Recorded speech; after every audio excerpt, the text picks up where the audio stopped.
Halo semuanya, sebelum kalian nonton video ini, jangan lupa klik tombol subscribe-nya. Dan jangan lupa aktifkan lonceng notifikasi biar kalian gak ketinggalan video-video gue selanjutnya. Oke, thank you.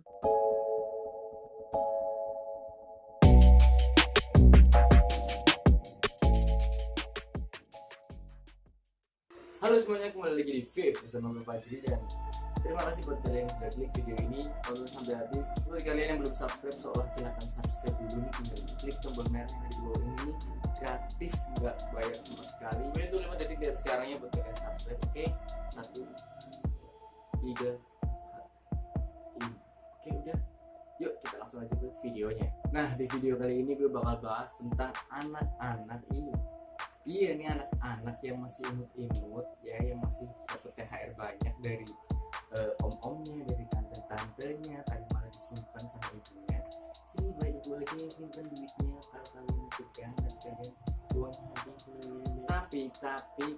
Tapi gue nggak bakal bahas tentang anak-anak yang lucu, tapi gue bakal bahas tentang anak-anak yang menjadi pembunuh di usianya yang masih bisa dihitung pakai jari.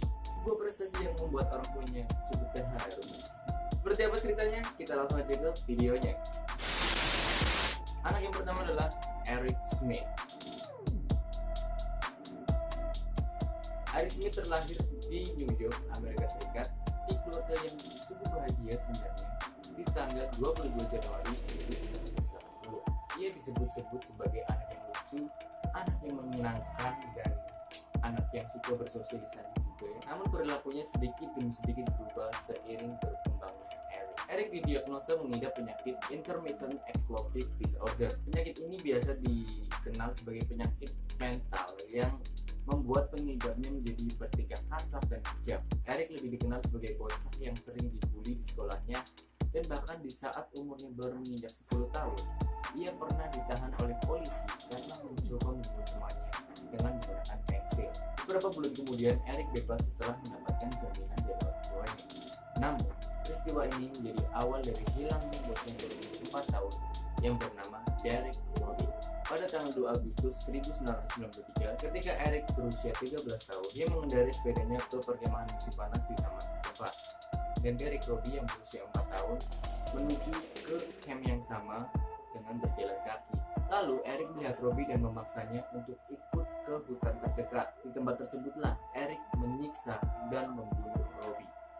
Sekitar jam 11 pagi, ibu Robby yang bernama Doreen pergi ke taman tersebut untuk menjemput putranya karena ia merasa khawatir putranya belum juga pulang. Setelah 4 jam penyelidikan, Robby ditemukan tewas dengan sangat mengenaskan dengan luka benturan benda tubuh area kepalanya, memar pada leher, dan tusukan batang kayu di anusnya. Seminggu setelah ditemukan, Eric baru mengaku kepada orang tuanya bahwa ialah yang telah membunuh Robby. Pada 16 Agustus 1994, Eric didakwa dengan pembunuhan tingkat 2. Namun hakim setempat menurunkannya menjadi pembunuhan remaja dengan hukuman minimal 9 tahun penjara dan maksimal seumur hidup. Eric Smith telah ditolak pembebasan bersyarat sebanyak 10 kali di tahun 2002, dan yang paling baru adalah di tahun 2020. Dia selanjutnya baru akan memenuhi persyaratan pembebasan bersyarat tersebut setelah tahun 2021 mendatang. Setelah sidang 2012 gagal kemarin, panitia untuk memberikan pembebasan bersyarat ini merasa khawatir untuk keselamatan publik dengan apa yang telah diputuskannya, dan orang tua sang korban yaitu Robby menentang keputusan pembebasan bersyarat tersebut. Next, yang kedua adalah Craig Chandler Price. Anak ini lahir di tahun 1973 pada 11 Oktober. Anak ini adalah seorang pembunuh berantai yang berasal dari Amerika yang melakukan kejahatannya di Warwick, Rhode Island antara usia 13 sampai 15 tahun. Dan atas perbuatannya selama ini dia lakukan, ia bahkan diberi julukan sebagai Warwick Slasher. Price ditahan atas tuduhan 4 pembunuhan yang terjadi di Warwick Island, New York City. Kejahatan pertama yang dilakukan Price saat ia berusia 13 tahun yang membunuh tetangganya sendiri yang berusia 27 tahun yang bernama Rebecca Spencer. Rebecca dibunuh dengan menggunakan pisau dan ditusuk sebanyak 58 kali. 58 sih. dan meninggalkan wanita tersebut sehingga membusuk di rumahnya. Dan kejahatan selanjutnya pada saat ia berumur 15 tahun tanggal 1 September 1989. Ia kembali berulah dengan membunuh 3 tetangganya. Seorang ibu bernama Joan Hatton yang berumur 40 tahun yang tewas dibunuh dengan menggunakan pisau. Joan Hatton ini ditusuk sebanyak 57 kali. Bakat-bakat penusuk tertanam sejak dini. Dan kedua anak perempuannya yang bernama Jennifer dan Melissa. Jennifer yang baru berusia 10 tahun ditusuk lebih banyak dari ibunya, yaitu dengan jumlah tusukan sebanyak 62 kali. Masuk akal ini orang. Dan Melissa yang baru berumur 8 tahun, ia ditusuk sebanyak 30 kali. Alasan ia melakukan hal ini karena dulu ia sering mendapatkan perlakuan rasis dari teman-temannya, teman-teman usianya, dan bahkan dari orang yang tidak ia kenal yang usianya jauh dari Price ini. Bahkan mereka ini yang rasis terhadap Price ini sempat mencoba untuk menabrak Price dengan menggunakan mobil. Dan pada tahun 1989 ia ditangkap sebulan sebelum ulang tahunnya yang ke-16 tahun. Dan diadili serta dihukum sebagai anak di bawah umur. Secara hukum bahwa ia akan dibebaskan dari semua catatan kriminalnya dan kembali akan ditahan setelah ia berusia 21 tahun. Selama penahanannya, Price ini telah didakwa dengan sejumlah kejahatan lainnya, termasuk penghinaan kriminal karena telah menolak untuk evaluasi psikologi, mengancam dan menyerang seorang petugas koreksi, dan pelanggaran masa percobaan saat berkelahi di dalam penjara.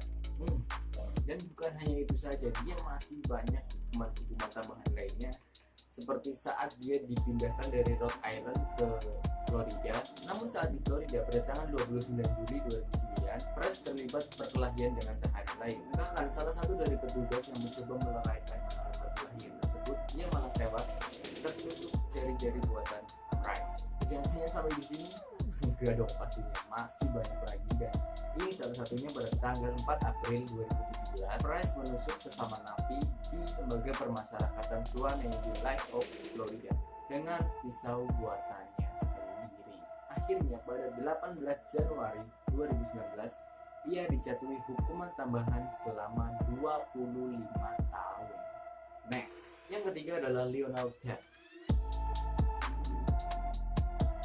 Anak kecil yang kala itu baru berusia 13 tahun yang berasal dari Amerika yang memiliki nama lengkap yaitu Lionel Alexander Ted adalah warga negara Amerika termuda yang dijatuhi hukuman penjara seumur hidup dan tanpa kemungkinan mendapatkan kebebasan bersyarat.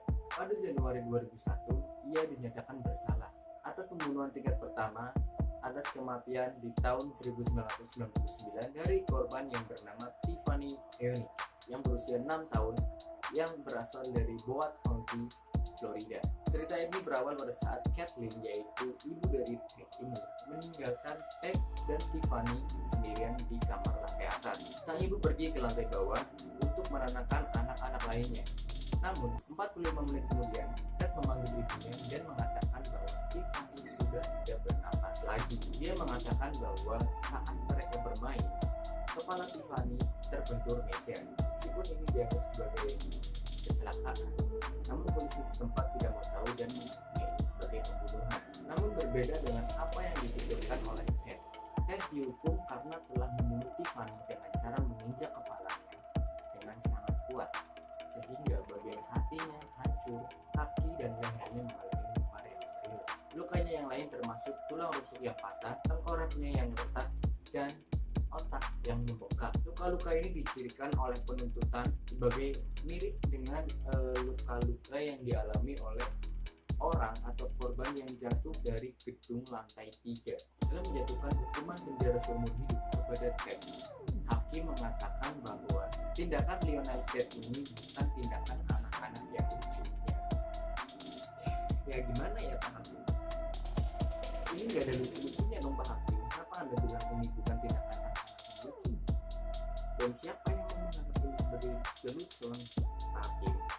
Tindakan Lionel Ted ini adalah tindakan yang kejam dan tidak manusiawi, tidak berperasaan, dan kejam yang tak terlukis. tahun 2004, jaksa sempat bergabung dengan permohonan Ted untuk meringankan hukumannya dan bahkan memberikan bantuan dalam bandingnya dan mengatakan bahwa tuntutan seumur hidup yang diberikan kepada Ted tidak dibenarkan. Mereka seharusnya tidak menunggunya sebagai pembunuhan. Ted sempat dibebaskan dengan status tahanan rumah selama 1 tahun dan masa percobaan selama 10 tahun.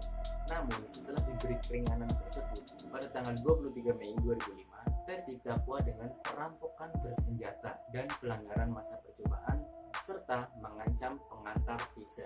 Ted mengancam pengantar pizza yang bernama Walter Ernest Gallardo, mengancamnya menggunakan pistol di apartemen seorang temannya. Gallardo kemudian menjatuhkan 4 pizza tersebut dan kemudian dia melarikan diri. Kemudian Ted masuk ke apartemen dan menyerang orang yang melarang Ted untuk masuk ke dalam apartemen tersebut. Gallardo menelpon 911 dan kembali mengidentifikasi Ted. Namun polisi setempat menyatakan dalam sebuah pernyataan bahwa tidak ada senjata api yang ditemukan. Akhirnya Ted dijatuhi hukuman penjara seumur hidup pada tahun 2006 di tanggal 18 Mei.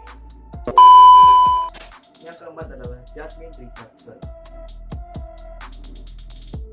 Jasmine Richardson yang menjadi anak termuda di Kanada yang melakukan pembunuhan secara berurutan. Saat melakukan pembunuhan tersebut, Jasmine masih berusia 12 tahun. Sebenarnya Jasmine ini adalah wanita yang periang, baik hati, dan suka bersosialisasi, dan teman-temannya bahkan tidak menyangka bahwa Jasmine telah melakukan hal tersebut. Namun semuanya berubah ketika Jasmine bertemu dengan seorang pria yang bernama Jeremy Stenge yang berumur 23 tahun. Mereka bertemu di sebuah konser musik punk rock pada tahun 2011 ketika dia berusia 11 tahun. Sejak itu dia mulai terjebak di gaya hidup gotik dan mulai memakai make up yang gelap, ya celahkan mata di sini, rambutnya berdiri ingin gitu, pakai wear top, pakai sepatu boots, ini yang pengen dikrat kan. Gue tahu Pak. Kehidupan Jeremy berbeda dengan kehidupan Jasmine. Jeremy ini adalah orang yang sering dibully di sekolahnya, dan orang ini menganggap dirinya sendiri sebagai serigala jadi-jadian yang telah hidup selama 300 tahun, dan dia bahkan pernah mencoba untuk bunuh diri. Saat orang tua Jasmine mengetahui bahwa putri kesayangannya menjalin hubungan dengan seorang pria yang usianya terpaut jauh, maka orang tuanya pun melarang Jasmine. Ini dong bisa, apalagi orang ini mengaku bahwa dia serigala jadi-jadian. Orang tua Jasmine bernama Mark dan Deborah. Orang tua Jasmine ini berusaha untuk memisahkan hubungan Jeremy dan Jasmine dengan mengurung Jasmine di kamarnya dan melarang untuk mereka bertemu. Untuk Jasmine sendiri, semua ini cukup untuk alasan dia membunuh orang tuanya. Dan bahkan Jeremy sempat menulis di blog pribadinya yang bertuliskan pembayaran. Ibu bapak kekasihku sangat tidak adil. Mereka tidak tahu apa-apa, mereka hanya sok tahu. Aku akan menebas leher mereka supaya mereka diam dan menjadikan darah mereka sebagai pembayarannya.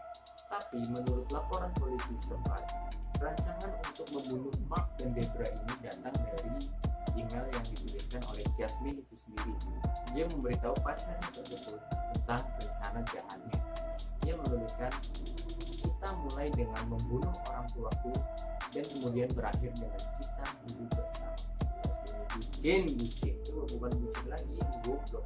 Bukan hanya itu, Jasmine bahkan sempat memberitahu teman-temannya tentang kejahatan yang akan dilakukan. Namun karena teman-temannya menganggap bahwa Jasmine ini anak baik, anak yang suka bersosialisasi, jadi teman-temannya ya hanya menganggap Jasmine ini sedang bergurau, sedang bercanda aja gitu, nggak akan berani Jasmine melakukan hal itu. Namun teman-temannya salah. Di kemudian hari pada tanggal 23 April, Jasmine dan Jeremy membunuh Mark dan Deborah. Pertama yang dibunuh adalah Deborah dengan ditusuk sebanyak 12 kali. Dan kemudian Mark yang akan dibunuhnya, dan bahkan Mark ini sempat memberikan perlawanan. Namun ia gagal dan akhirnya terbunuh oleh Jeremy. Pembunuhan mereka tidak cukup sampai di situ. Mereka kemudian naik ke lantai atas dan masuk ke kamar adiknya yang bernama Jacob. Dan akhirnya Jasmine membunuh adiknya ini yang baru berusia 8 tahun dengan menusuknya dan menebas leher. Sempat ada penuturan bahwa ketika dia berhasil melakukan kejahatannya tersebut, mereka ini lalu pergi ke restoran dan makan bersama di sana. Tidak lama kemudian mayatnya ditemukan oleh polisi, tapi Jasmine tidak berada di tempat kejadian tersebut, yang membuat polisi menduga bahwa Jasmine telah menjadi korban selanjutnya. Namun polisi itu salah. Jasmine justru menjadi dalang atas pembunuhan kedua orang tuanya tersebut. Dan kemudian Jasmine ditangkap bersama pacarnya, Billy dari Saskatchewan, Kanada. Namun pada 2016 lalu, Jasmine dibebaskan setelah menjalani perawatan intensif selama masa hukumannya, dan psikiater yang merawatnya yakin bahwa dia hanya mengalami masalah pada tingkah lakunya. Ya, itu adalah anak-anak yang menjadi pembunuh saat usia mereka masih sangat muda. Sebagai orang tua sebaiknya ya harus berhati-hati dalam memberikan bimbingan, memberikan pengawasan dan lain-lain, sehingga anak-anaknya ini bisa tumbuh dan berkembang menjadi pribadi yang baik. Oke, segini aja dulu video dari gue kali ini.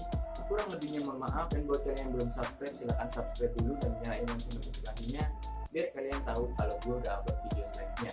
Dan share ke teman-teman kalian biar channel ini makin ramai, biar channel ini makin banyak yang nonton ya. See you next time and thank you.